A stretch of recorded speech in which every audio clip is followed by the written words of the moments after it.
Hello everyone. तो आज के इस वीडियो में हम लोग बात करेंगे कि प्रेजेंट टाइम में यूपी बार काउंसिल में रजिस्ट्रेशन का क्या प्रोसेस है। तो इस बारे में हम लोग डिटेल में बात करेंगे कि फ़ीस कैसे जमा होगा, डीडी से जमा होगा या ऑनलाइन, कितना फ़ीस लगेगा, कौन कौन से डॉक्यूमेंट्स लगेंगे, डॉक्यूमेंट्स ओरिजिनल जमा होंगे या फ़ोटोकॉपी जमा होंगे, शपथ पत्र, स्टाम्प पेपर, नोटरी, ये सब कैसे बनेगा, इसको कौन अटेस्ट करेगा और साथ ही साथ आपका रजिस्ट्रेशन प्रोसेस कितने दिनों में कंप्लीट हो जाएगा। तो ये सारी बात हम लोग इस वीडियो में करने वाले हैं। तो वीडियो शुरू करने से पहले अगर आपने अभी तक मेरे चैनल को सब्सक्राइब नहीं किया है तो प्लीज़ चैनल को सब्सक्राइब करके बेल आइकन को प्रेस कर लीजिए और साथ ही साथ वीडियो अगर पसंद आए तो लाइक, कमेंट और शेयर करना बिल्कुल ना भूलिएगा। तो चलिए शुरू करते हैं। तो देखिए, सबसे पहले आपको क्या करना है, गूगल क्रोम से आपको जो है यूपी बार काउंसिल का फॉर्म डाउनलोड कर लेना है। अगर आप फॉर्म डाउनलोड नहीं कर पा रहे हैं तो इसके बारे में आप कमेंट कर सकते हैं, आपको मैं लिंक प्रोवाइड करा दूंगा।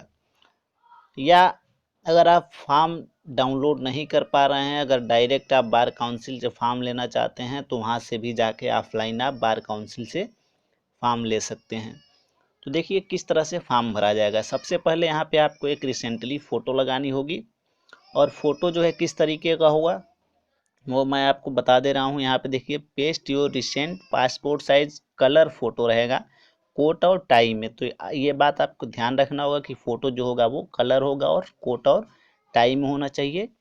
और ये अटेस्ट किया जाएगा मेंबर ऑफ बार काउंसिल, यानी बार काउंसिल के जो मेंबर होंगे वो अटेस्ट करेंगे या फर्स्ट क्लास मजिस्ट्रेट से आप इसको अटेस्ट करवा सकते हैं। अब हम लोग नीचे आते हैं। अब यहाँ पे एक चरित्र प्रमाण पत्र है। ये जो है चरित्र प्रमाण पत्र आपको जो है किसी अधिवक्ता के द्वारा जो है यहाँ पे जो है उसका साइन होता है। अधिवक्ता जो कोई प्रैक्टिशनर होता है, ऐसा अधिवक्ता जो है 10 सालों से प्रैक्टिस कर रहा हो, तो यहाँ पे उसका नाम रहेगा, पदवी लिखा जाएगा, अधिवक्ता पंजीकरण संख्या यानी उनका रजिस्ट्रेशन नंबर यहाँ पे लिखा जाएगा और पूरा पता लिखा जाएगा। तो ये ऐसा अधिवक्ता कर सकता है जिसका रजिस्ट्रेशन कंप्लीट हुए 10 साल हो गए हैं या वो 10 सालों से प्रैक्टिस कर रहा है। तो यहाँ पे ये उसके द्वारा ये भरा जाएगा चरित्र प्रमाण पत्र। उसके बाद से हम लोग नीचे आते हैं। अब यहाँ पे सिंपली आपको फॉर्म फिल कर लेना है। यहाँ पे कुछ ज़्यादा कोई बहुत ज़्यादा दिक्कत वाली बात नहीं है। यहाँ पे आपको नाम, पता वगैरह भरना है। जो महत्वपूर्ण बातें हैं वही मैं आपको इस वीडियो में बताऊंगा। तो एड्रेस वगैरह आप भर सकते हैं, मोबाइल नंबर डाल सकते हैं, किस कोर्ट में प्रैक्टिस करना चाहते हैं वो सब डालेंगे। फिर आपका जो है एजुकेशन क्वालिफिकेशन क्या है वो सारी डिटेल यहाँ पे डालनी है, साइन करनी है। किसी सर्विस में रहे हैं तो उसके बारे में यहाँ पे आप बता सकते हैं कि सर्विस में हैं या कोई बिजनेस कर रहे हैं। उसके बाद से यहाँ पे डिक्लेरेशन देखिए, आप घोषणा क्या है कि मैं अपना नाम लिखना है, अपने फादर का नाम लिखना है। उसके बाद से यहाँ पे जो घोषणा लिखी गई है आप पढ़ सकते हैं, पूरी डिटेल यहाँ पे दी हुई है। मैं 21 वर्ष की आयु पूरी कर चुका हूँ। तो ये सारी बातें यहाँ पे घोषणा में लिखा हुआ है, आप इसको ध्यान से पढ़ सकते हैं। तो ये पूरी घोषणा आप लोग यहाँ पे देख सकते हैं। यहाँ पे उसके बाद से अपना साइन रहेगा, नाम रहेगा, तिथि रहेगा, स्थान रहेगा। फिर से आपको यहाँ पे डिटेल भरना है, अपना नाम, पिता का नाम, ये सब डेट ऑफ बर्थ वगैरह। अब यहाँ पे फीस कैसे जमा करनी है आपको यहाँ पे देख लीजिए। देखिए, दो तरीकों से जो है आप फीस जमा कर सकते हैं। पहला डीडी के द्वारा और दूसरा जो है ऑनलाइन या नेफ्ट के माध्यम से। तो जो डीडी बनवाएंगे वो किसके नाम से होगा, वो होगा bar council of Uttar Pradesh Allahabad के नाम से। ये देखिए यहाँ पे ये नाम लिखा हुआ है, bar council of Uttar Pradesh Allahabad. तो एक ही बैंक ड्राफ्ट आपको बनवानी है और वो कितने का बनवाना है वो यहाँ पे देख सकते हैं। अगर आप जनरल और ओबीसी हैं, 38 साल से कम उम्र है आपकी, तो 15,165 का बनेगा। जनरल और ओबीसी हैं, 38 से 45 के बीच में एज आपकी है तो 20,165 का बनेगा। और जनरल और ओबीसी हैं 45 से 50 के बीच में, तो यानी एज दिया हुआ है यहाँ पे, तो 17,165 का बनेगा। अगर जनरल और ओबीसी हैं 50 साल के ऊपर हैं और रिटायर्ड हैं तो 27,165 का डीडी बनेगा। एससी और एसटी का जो है बिलो 38 यानी 38 साल के नीचे का जो है 12,040 का बनेगा। जो 38 के ऊपर हैं और 45 तक हैं उनका 17,048 का बनेगा। तो 45 से 50 के बीच हैं उनका 14,040 का बनेगा। और जो 50 से ऊपर के हैं और रिटायर्ड हैं उनका 24,040 रुपये का डीडी बनेगा। किसके नाम से बनेगा? Bar council of Uttar Pradesh Allahabad के नाम से। अब दूसरा ऑप्शन है किस तरीके से आप या तो ऑनलाइन या नेफ्ट के माध्यम से जो है सीधे बैंक ऑफ बड़ौदा मुख्य शाखा इलाहाबाद के खाते में अभ्यर्थी के आयु और जाति के आधार पर जमा किया जा सकता है। तो ऑनलाइन या नेफ्ट के माध्यम से किस खाते में जमा करेंगे? देखिए यहाँ पे लिखा हुआ है खाता का नाम bar council of Uttar Pradesh Allahabad, खाता संख्या यहाँ पे लिखा हुआ है 0064 02 0000 002 और IFSC कोड दिया हुआ है BRB 0ALLAHA। तो यहाँ पे BARB के बाद से ये O नहीं है बल्कि ये 0 है, इसको आप लोगों को ध्यान में रखना होगा। और ALLAHA ये IFSC कोड है। तो ध्यान आपको ये रखना है कि अगर आप ऑनलाइन या नेफ्ट के माध्यम से फीस जमा करते हैं तो उसकी रसीद भी आपको इस फॉर्म के साथ संलग्न करना है, अटैच करना है। अब नेक्स्ट देख लेते हैं हम लोग। अब ये आपको यहाँ पे डिटेल में सारी चीज़ें फिर से भरनी है। नाम, address, date of birth, category, पत्र व्यवहार का पता, परमानेंट एड्रेस, यहाँ पे अस्थाई पता। उसके बाद से शपथ पत्र आपको एक बनवाना पड़ेगा। देखिए ये शपथ पत्र आप जो है कचहरी से बनवा सकते हैं और इसमें कोई ज़्यादा दिक्कत वाली बात नहीं। आपको सिर्फ जाके वहाँ पे ये बताना है कि हमें बार काउंसिल में रजिस्ट्रेशन कराना है, इसके लिए शपथ पत्र बना दीजिए। तो वो 10 रुपये के स्टाम्प पे जो है आपका शपथ पत्र बना के दे देगा। आपको कुछ बताना नहीं है उसको, वो आपको बनवा कर दे देगा। तो वहाँ पे जो शपथ पत्र बनाया जाएगा कचहरी से जो बनेगा उसमें सेम यही चीज़ें लिखी रहती है कि मैं फलां नेम, पिता का नाम, उम्र, निवासी, कि मैं जन्म से भारतीय हूँ, मेरी उम्र जो है 21 वर्ष से अधिक है, ये सारी चीज़ें वहाँ पे लिखी गई होगी।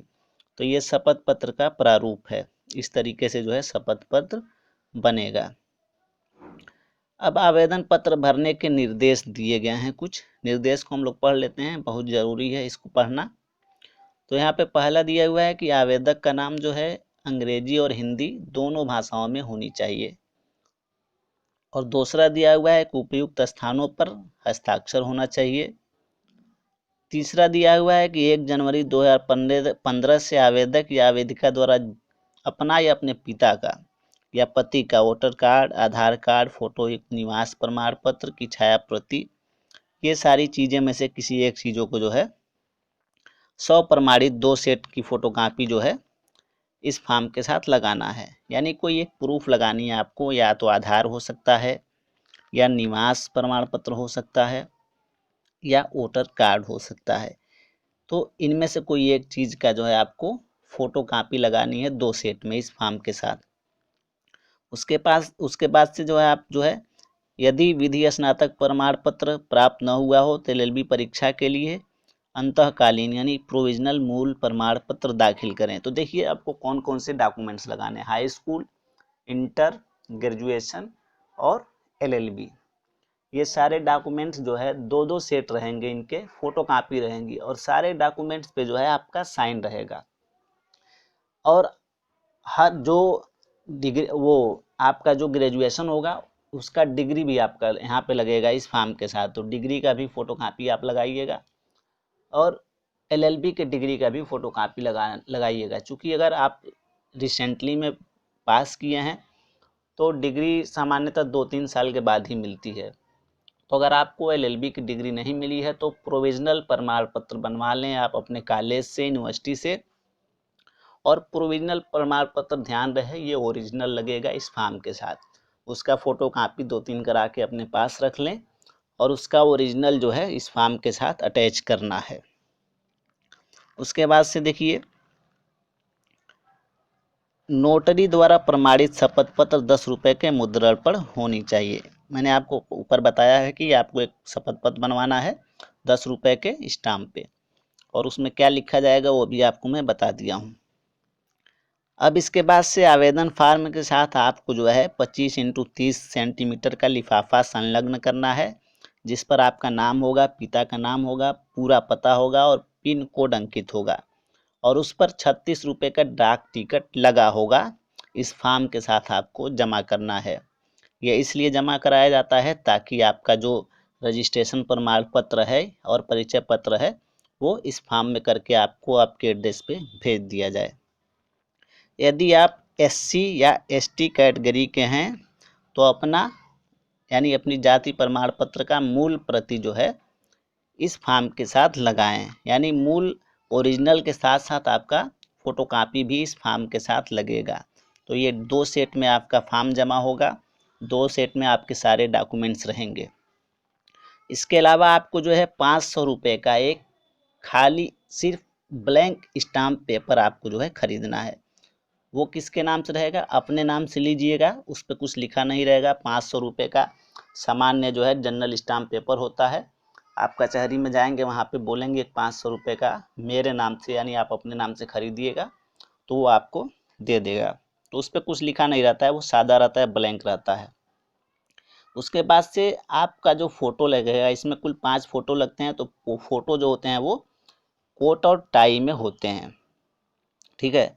तो आपको फॉर्म में जो निश्चित स्थान दिया गया है उस स्थान पर उस फोटो को चिपकाना है, और वो फोटो जो है आपको बार काउंसिल के मेंबर द्वारा प्रमाणित होनी चाहिए या फर्स्ट क्लास मजिस्ट्रेट के द्वारा प्रमाणित होनी चाहिए। चूँकि आप फॉर्म जमा करने जाएंगे बार काउंसिल में तो वहाँ पे मेंबर बैठे होते हैं, आप उनसे उस फोटो को अटेस्ट करवा सकते हैं।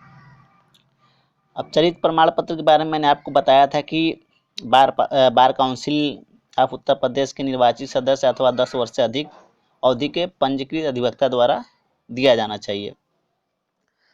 तो सिंपली आपको इसमें भी चरित्र प्रमाण पत्र में कुछ करना नहीं है। अगर आप फॉर्म जमा करने जाते हैं तो बार काउंसिल ऑफिस में जो वहाँ निर्वाचित सदस्य होते हैं वो बैठे रहते हैं, वो आपको वहाँ पे अटेस्ट कर देते हैं, उस जगह पे साइन कर देते हैं। तो इसमें कोई ज़्यादा दिक्कत की बात नहीं होती है। उसके बाद से आपका पूरा नाम होना चाहिए, पता होना चाहिए, और उसके बाद से हम लोग देख लेते हैं क्या क्या इसमें करना है।